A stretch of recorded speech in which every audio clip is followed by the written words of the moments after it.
Yeah, that was just by chance. SNLer Chris Kattan was here last week. Now we got another SNLer, or former SNLer. Kevin Nealon's here. Yeah! Yes, sir. Chris Kattan was sitting right in that seat. Is that right? That seat right there. I thought it felt like his kind of butt cheeks.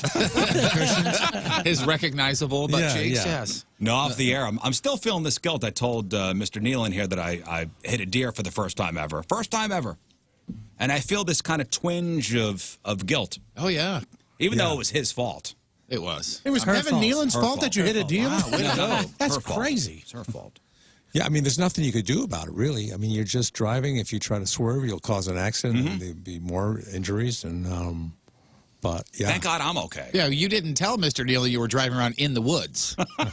That's a shortcut. Did this deer, did it have antlers? No. Oh, so it hadn't been around that long anyway. I mean, unless it was a doe, and does don't have antlers, do they? No, I don't know. No, I don't think so. I'm not sure. Looking at me, I have no idea. I eat deer. I don't know much about them. Do you eat the antlers? No. Chip takes his teeth with them. The Rams hat, is that on purpose? I'm not a sports fan. But I mean, you know what happened here. I mean, you know, the Rams left St. Louis in a very unceremoniously way. That's right. It was in the news. I didn't even think about that. You know, it's funny. There's a lot of bitterness here. There's two types of people in the world. There's like sport fanatics and people that don't care, and I don't care. But I appreciate, you know, I enjoy watching a game once in a while in the Super Bowl and the playoffs and all that stuff. But, you know, no, I'm not I'm from St. Louis. Yeah. Can we call you St. Louis's own? St. Louis's I think technically, yeah. I only lived here for 3 weeks. I think we can claim you, though, as our own. Yeah, I mean, I am technically, legally. I am, and on my passport or whatever, birth certificate says St. Louis. Yeah, St. Louis citizenship. The Incarnate Word Hospital, which is no longer on Grant Street. It doesn't exist. Huh. It's a hotel now, I heard. I could stay in the room I was born in. Wow. And order a crib That's up. I can sleep awesome. in a crib up there. And have some repressed memories. It's true. And then your parents moved away? My father got a job in Connecticut, and so we all went to Connecticut for a while. I think he's eligible for the St. Louis Walk of Fame. I would think so, yeah. I think so. There is such a thing. You have to pay us $250, but we'll put a star somewhere. Okay. Yeah. We'll put you next to Vincent Price. Is it a sticker, or is it actually inside the... It's a dry erase board that we put on the ground. Here's the thing: if you get it, they have to bury you there too. So that's It's a bit of a commitment, yeah. yeah. It's you know, have you wandered around St. Louis at all? I mean, you know, the Loop area, Delmar. I mean, you know, I've been coming here a lot over the years, Westport, and, you know, the Arch. I mean, but listen, the brewery. You know, they make a lot of beer here. Chuck Berry. You just did what a lot of people in St. Louis do, and they're like, you know, hey man, I'm coming to town for the first time. What do I do? And you go, you check out the Arch. Have you seen the Arch? The Arch is awesome. That's right. We have a zoo. It's free. If you're on a budget. Well, you don't have family here. I mean, I know your parents. I don't know anybody here. Really? Doesn't John Goodman come from here or something? Yeah. Or is that New Orleans? Yeah, no, he's from here, but I think he lives in New Orleans. In New Orleans. Yeah. John Hamm is from here. Good. I think he might have been on my flight yesterday. Really? Yeah. Yeah, because he's in town for the All-Star game. We saw him last night. That was it, yeah. Did you say hi? You know, I didn't want to go back to economy. No, he was sleeping with his hat pulled over his head. You didn't tap him on the shoulder. Go, hey, it's me, Kevin Nealon. No. St. Louis's own Kevin Nealon. Come on, St. Louis guys. I do that to the pilot. I can't. I'm sitting in the cockpit. It's me. Move over. Move over. Let me drive. Let me steer. See, I was on a plane with St. Louis' own Andy Cohen and Anderson Cooper, flying from New York to St. Louis. I actually sat next to them, and I was so nervous I didn't say a word to them. Really? The entire flight. Because I'm thinking if I say something dumb, then we have to sit next to each other the entire flight. Right. And then it's just going to be really awkward. So I just made it really awkward pretending not to notice them there. Yeah. Probably was a lot Goes worse. well. I know. Are you on a commercial flight? Would that bother you if somebody like Riz or somebody came up and says, hey, how's it going? Nice to see you. And then we're sitting like 2 seats away from you the rest of the flight, you know? No, that happens. That happens a lot. I was just going to say, though, but also getting back to sports and St. Louis, I'm friends with Tony La Russa. Oh, nice. Oh, look at that. That's a name. Dropping the names. He would always invite me to come to the Cardinals games when they're playing L.A., you know, and I'm just not I'm just not a fan to want to sit in the stands for Yeah, that but if long. the manager invites you, I'm sure they're good seats. They're like in the dugout. You can't see anything from the dugout. Did he say that you could play left field? Like, that'd be awesome. He asked you to bring your mitt. Bring your mitt. I tell you, one time I had to throw in the first pitch in Chicago for the Cubs and the White Sox at Wrigley Field. And I hadn't thrown a hard ball in a long time. And so I was in Chicago doing a gig. So that morning, I got up and I found a park. I went to a park to see if I could find people throwing the ball, a hard ball, so I could kind of get used to it. And I saw this father playing with his like 6-year-old son, throwing the ball back and forth. And I went up to the father and said, "Hey, do you mind if I throw the ball with you a few times?" I think he thought I like had no father growing up. Right. Trying to relive some kind of childhood thing that you missed out on. I had a tear in your eye. And I said, "I'm throwing the first pitch in at the game today." And he kind of rolled his eyes. He goes, "Okay." So I threw a few pitches with him, and his son, meanwhile, was standing off to the side looking really sad. Yeah. You stole my dad. You didn't even triangle it? You just pushed him out of the way? You literally stopped a kid from playing catch with Did his you dad. call the guy, Dad? Good throw, Dad. Just start bawling. He's like, if you say to him, if you call me Sport, this would make it a lot We're going better. to go out for ice cream later, you little punk. Where's the car, Dad? The real question here is, you couldn't find anybody else? You had to find a random person to have a catch with? Yeah. I was alone in town, and I'm telling you, I haven't been that nervous in a long time. And it comes time for me to throw the pitch, and I got the jersey on and everything. And I was being a wise guy. Every time the catcher gave me a signal, I shook him off. So I did that like 5 times, and then he got upset, and he got up, he started heading out to the pitcher's mound. I said, "No, okay, let's do it." You're wasting everybody's time here. But it was a good pitch, a little high, but over the plate fast. I got to throw out a first pitch at a Cardinal game, and my only thing was I did not want to bounce the ball. Yeah, that's I didn't want to throw short, and I'd practiced, and I was all good. I got out to the mound, and I threw this ball so high. I didn't bounce it. I threw it over the catcher's head into the color guard. These poor guys had just returned from the Middle East. They were holding the flag, and all I hear was a sold-out game. Well, how many people does Busch Stadium hold? 65-ish? I hear a collective, ooh. Oh, no. And I think I put the catcher on the DL. He was trying to jump so high for it. The color guard scatters. How did you feel after you threw it? I felt terrible. So would you rather have thrown it into the ground? I would have rather have not done it. Yeah. So as I'm walking, they took me to Police station? they took me to a place called the Champions Club, to watch the game. What right did you have going in there? Yeah, just to show you that you don't belong here. This is where the champions go. So as I'm walking up to this place, people go, "Hey, nice pitch, Riz." I'm not kidding you. More than 10 people said that to me as I'm walking up. I go, "How was your first pitch?" "Oh, wait for yours." It's amazing what that does, the possibility of throwing out a first pitch in front of all these people, what it does to grown men and women, how nervous. I've never done it, but I can't imagine how nerve-wracking My parents flew in for it. My parents flew in for the first pitch. I mean, flew in from New York. Were on the field with me. My son was there. People are betting on you. Oh man, Tony plays softball how many nights a week in the summer? 3, sometimes 4. 3, sometimes 4. I played for years. I played on a traveling team. Moon is a very good athlete. King Scott. But when if I was to do that, I would be a nervous wreck. With a disaster. Here's the thing, too. Yeah. You got to do it from the mound. You can't come up halfway. That was our mistake. I played catch with Riz before he did it, and we just threw, just normal, just like it was actually on a parking lot. We just threw, and then you get up there and you get on the mound, and you're like, "Whoa, this is a different perspective." Well, I saw myself walking out to the mound on the big screen in center field, and that's when I went, "Oh my God!" We have a picture of you up there on the big screen. Oh, look at that. There you go. In those pants, huh? Those are the pants you picked. Those were the team pants at the time. Changed their uniform just that one game only. They saw that picture and went, green khaki pants. That's good right. form. You got a pair of New Balances on? Yeah, all good. That was the team uniform. I used to be a quarterback in college. Yeah. From Fairfield University. I played for one season. It was after I graduated from my own college where I played soccer. I found out if you took a night course at this college, you could qualify to play football. So I signed up for criminology, 3 credits, and I played college football for a full season. Wow. Well, I mean, you're a big guy. No way. You have to have big hands. Yeah. Quarterback. Yeah, and I'm really smart. I'm really smart. Yeah, very smart.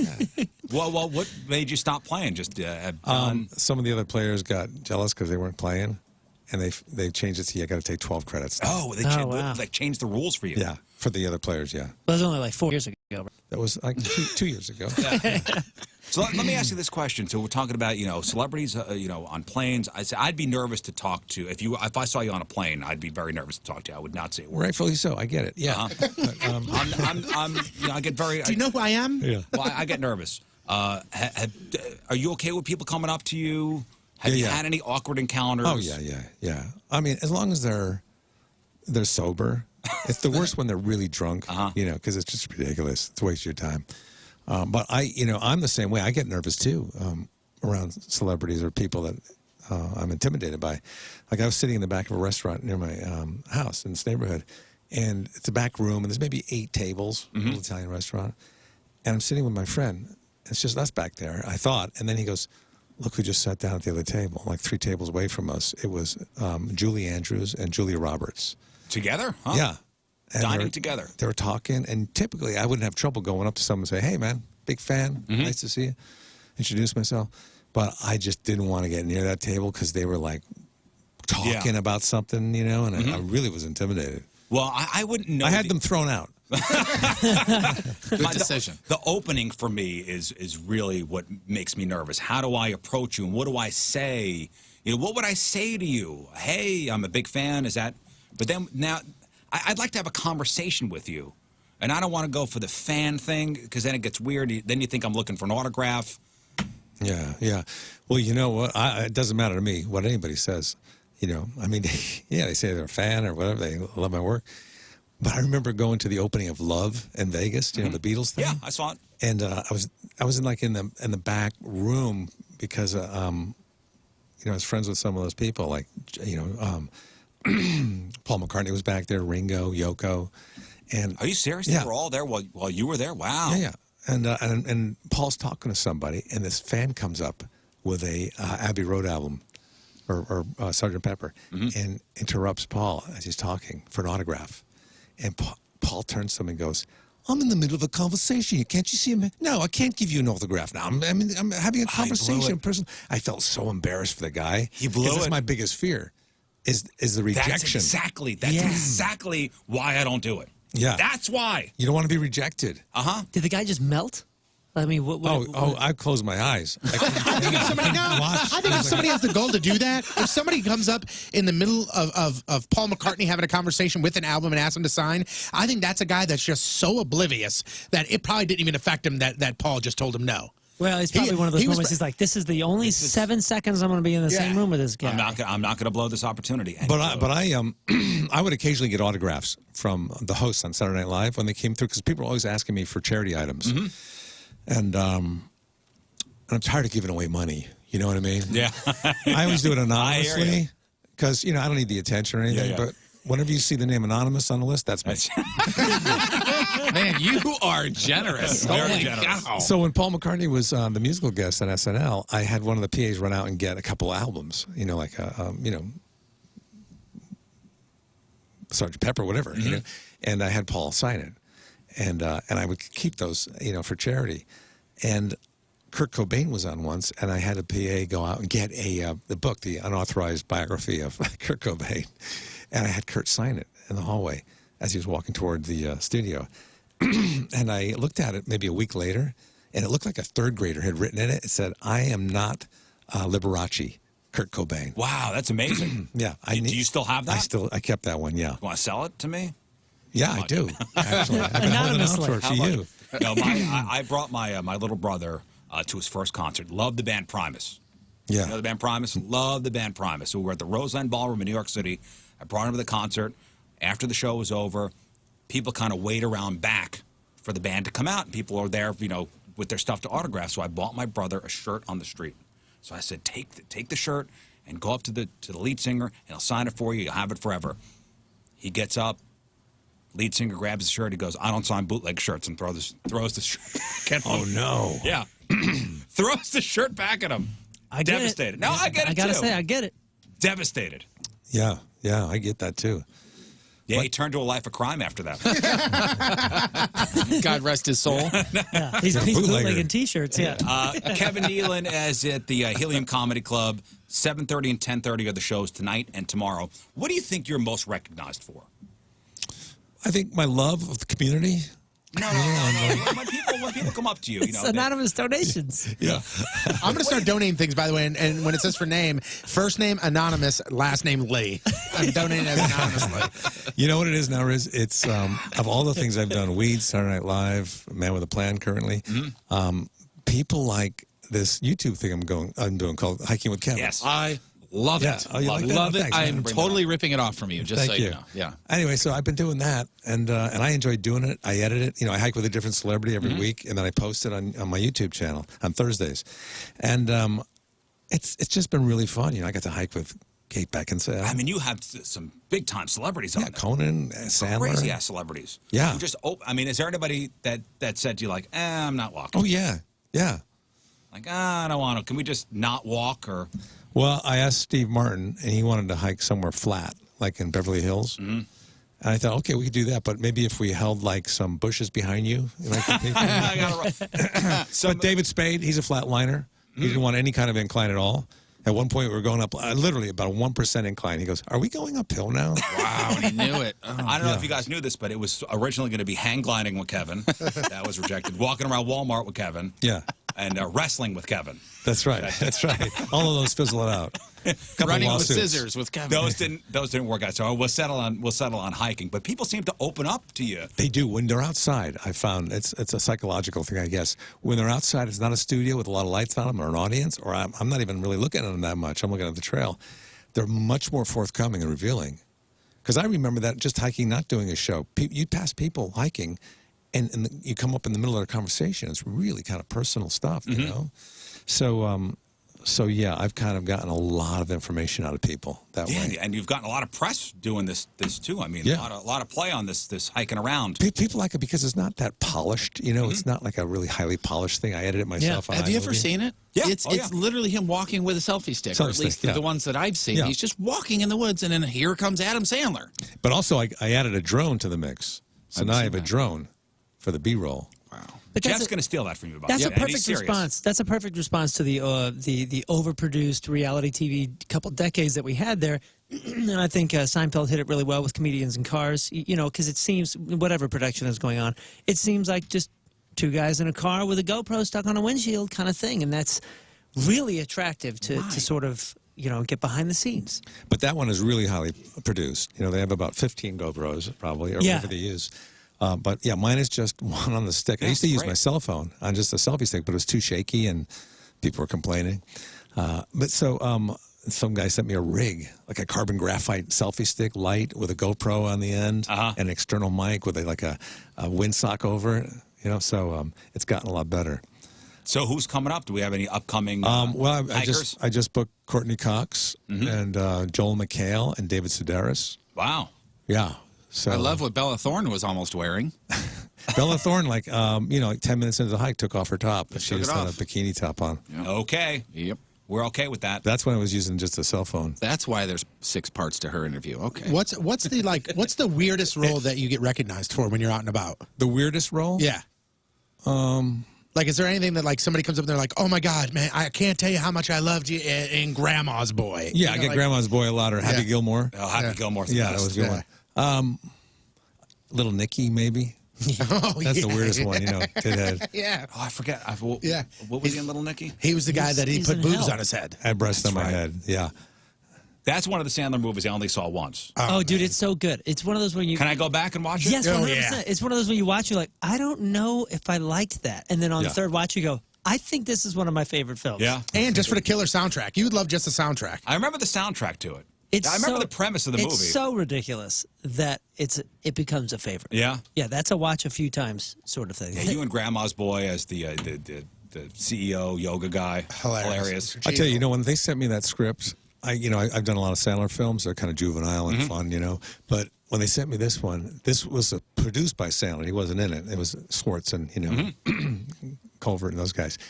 I read it. I thought, this is where I got to draw the line. Really? It's just too crass and too, I mean, That's how I felt the first time I saw it. The first time I saw it, I was like, this is really dumb. And then I watched it like a month later, and I was like, this is hilarious. So Sandler calls me and goes, Neil, I really hope you do this film, because if you don't do it, you know, and it's a big hit, I'll feel bad. But if it's not a big hit, nobody's going to see it anyway. So, you know, that's just all right. Yeah, like That's good logic. Alan needs his lead role. He's done the sidekick thing for 9 films with, with Sandler. Grandma's Boy is awesome. Yeah, like, but Covert, Alan, like, that's one of, like, the favorite parts of every Happy Madison is the little random side characters that guy does. So it's nice to see him. Yeah, like, even when Kevin's get a in lead. all the Sandler movies. I mean, it's amazing. Yeah. Is there anything you've said no to that wound up being like, oh man, should have been in this? No, but because I say yes to everything. But I lean in. I will tell you that I hiked with Matthew Modine, which kind of inspired this hiking show I do. He was the first guy I hiked with. I said, Matt, you want to go for a hike? He goes, sure. And we're hiking up this canyon. It's really steep. We're both out of breath. I thought this would be a funny little clip if I interviewed him, or you couldn't understand what we were saying because we're both so out of breath, you know? And so I did that, and that was funny. But on the way down the other side of the mountain, the canyon, I asked some serious questions. I said, Matt, did you ever turn down anything you regretted? And he rolled his eyes. He goes, dude, after I did Full Metal Jacket, it was a big hit. I was really picky, and my wife was picky, and we turned down so many. I turned down Back to the Future, the Michael J. Fox role. I turned down Tom Hanks, the big role, Charlie Sheen in Wall Street, and Tom Cruise role in Top Gun. I said, you idiot. He goes, I know. Why would he turn those down? I mean, what was he waiting for? He was waiting for, just, I don't know. It's like you get scared when you had so much success. You're afraid to, like, And listen, he was great in Full Metal Jacket. As Joker, he was, amazing. But what would you? Those are huge movies. Listen, hindsight is 20/20. You don't know these things are going to be big when they're offered to you. But what are you waiting for? Well, he said he got a script from Oliver Stone. Was it Wall Street? Mm-hmm. And it wasn't quite finished. And but it's still Oliver Stone. Yeah, but he told Oliver, he goes, well, I'd love to read this and stuff. So, when you're done, bring it back and I'll take a look at it. Never came back. Never came back. And he did Charlie Sheen role. That's right. Wow. Yeah. That's amazing. Yeah, so, it's when you're in that position, it's kind of, you can get too picky, and you don't take those little risks anymore. Oh, wow. Yeah. It says that Modine was asked to be the replacement for Eric Stoltz. Oh, yeah. Oh, yeah, Eric Stoltz was the original. Yeah, and then they shot some of the movie with him in it. Which one? Back to the Future. Back to the Future, that's right. Yeah, they shot some of the movie with him in it. And then they took him out and asked Modine. Modine said no, and then they went to Michael J. Fox. Wow. Can you watch yourself in some of the old SNL sketches? Do you I don't mind that. But sometimes I watch it, and I don't even remember being in that sketch. I don't know what's happening. And then I see the ending, I go, oh, that's funny. Wow. So you get to watch it for the first time. Yeah, you get to watch it for the first time, like all of us. It's like Game of Thrones. I can't remember what happens in each one, and I can watch the same one over and over and think, okay, these are 3 new episodes. I love it. So it doesn't trigger something it takes you back to that time when you mean SNL? Yeah. Oh yeah. Like if I watch an episode with Sting, I remember us sitting together and the conversation we had. Or James Taylor.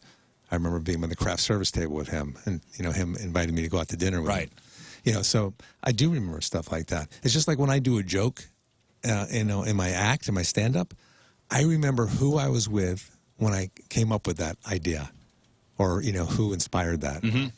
So those are little triggers for me. Well, I tell you, legend. We love you on SNL and everything you do. Kevin Nealon, everybody. Thanks, Riz. Thanks, you guys. So, new episodes of Hiking with Kevin. When are we going to see these? Every Thursday. Every Thursday. Yeah, every Thursday. Still coming out every Thursday. Yeah, I just posted one with Brad Garrett. That's it. Oh wow, really funny. Cool. Huge names on there. Huge names. Huge. He's huge. So. I just read a thing about Brad Garrett where I guess he was on the Tonight Show. I guess one of the first times he was on the Tonight Show, and Bill Cosby was the guest host, and for Johnny Carson, whoever was doing it then. And Bill Cosby told him, "Do not do an impression of me." And Brad Garrett did an impression of him, and wasn't invited back to the Tonight Show, I guess, for a while. Really? Because of it. I think that was from my hike. He talked about Was that from your hike? Yeah. Oh, wow. It was picked up on some news things. Yeah, see, there you go. Wow. I would have known that without Kevin Nealon. Now, a lot of our SNL, we've had a lot of SNL alumni here, and one of the biggest questions we ask, speaking of guest hosts and things, is did you have a favorite or a least favorite, which is probably the more, we're more interested in that one, a host that came through? Because, you always hear these horror stories about particular hosts or great stories about other guys. I didn't really have any horror stories. People say Steven Seagal was Were you on when he was? Yeah. That's what the one everybody always says is They probably the always figure, worst. Yeah. The worst SNL host of all time. I remember him standing in the hallway as if he was a bodyguard for nobody around him. Just protecting the Yeah. door His section here. S, he's his own bodyguard. Yeah. He's just kind of standing there, you know. Are you messing with this guy? This they guy say- being me? Well, they said he was humorless. He wouldn't do anything. Well, I think we did a Hans and Franz sketch with him, and where he's supposed to pick up these stuntmen and throw them into the walls where the breakable studs are, but in the air show, he threw them into the regular part of the wall that didn't break away. Oh, boy. And stuntmen are so macho, they get up, they're hurting. Yeah. Okay, yeah, I'm all right. They kind of crawl off. But favorite host, there's so many. I mean, Was anybody that just so many. surprised you that you didn't think would be good? Like, this guy. Yeah. This is like I don't even know if you know who this is. Robert Mitchum. Oh, Sure, yeah. Robert Mitchum. He makes deodorant, right? Right. Nope. That's Mitchell, but no. No, that's a battery guy. But you watch these guys come in, and they're so out of their element. And plus, he's older at the time now, too. And in the dress show, he was a little sketchy, He kind of wasn't it like his timing wasn't good, but the air show, he just came right on. Just crushed Perfect. Crushed Wow. it. Yeah. And then the athletes are fun, too, because they're fish out of water, and they can do no wrong. We've had everyone from Michael Jordan on to Gretzky, Joe Montana, all these great athletes. it. Yeah. Who was always good on there athlete-wise was Peyton Manning. He was always Yeah. really good on Yeah. there. Real good. Yeah. Do you know what Peyton Manning did to me and his brother Eli? I go to the SNL 40th reunion and the party afterwards at the Plaza Hotel, and I see Peyton Manning, and I don't know him. I'm like you. I'm a little. Yeah, So they say nervous. hi. So I go up. I say, hey, Peyton. I'm a big fan. I wasn't really. And, and we talked for a while, small talk. And I thought I'd get a picture for my son. So I said, hey, Peyton, you mind if we get a picture? He goes, yeah, no problem. So he gives a camera to somebody over there. They take the picture, my cell phone, and he takes it. He goes, Eli, take a look at this, see if it's okay. Gives it to Eli. Eli looks at it. He goes, yeah, it looks pretty good to me. Gives it back to me. Half hour later, I go to text somebody, and my font is in Chinese on my phone. Everything is Chinese. I have no way to get So out you of got it. this routine. So I thought, wait a minute, those Manning brothers. How many people have done that to That you? is brilliant. That's brilliant. So I go back to the ballroom now where everybody's dancing, and I see Peyton. He's towering over everybody. From across the room, he sees me, and he yells, hey, Nealon, how's your phone?